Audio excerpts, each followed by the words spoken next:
பொதுவா சோசியல் மீடியால தற்குறிகள் அப்படின்னு சொன்னோன்னா கோவப்படுறீங்க.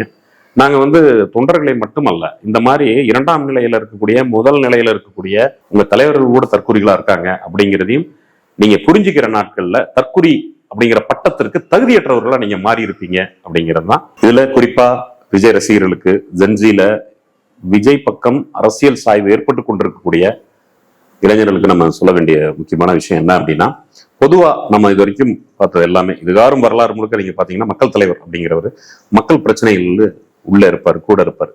கருத்தியலா முரண்பாடு உள்ளவர்கள் கூட ஒத்துப்பாங்க. எம்ஜிஆர் கூட அந்த பாணியில தான் இருந்தார். ஆனா இவங்க ஓடி ஒடிறாங்க. இவங்க யாருமே வரல. 3வது நாள் ஒரு வீடியோ வெளியிடுறாங்க.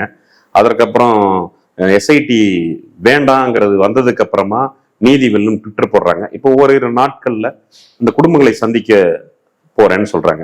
அந்த விஷயங்களை எல்லாம் பரிசீலிச்சு பார்க்கக்கூடிய நிதானம் ஜென்சிக்கு வாய்க்கணும் அப்படிங்கறதுதான் நம்ம எல்லாத்துடைய ஆசையுமாக இருக்கு. அதுக்கான ஒரு சூழல் வரும் அப்படின்னு நாமளும் நம்புறோம்.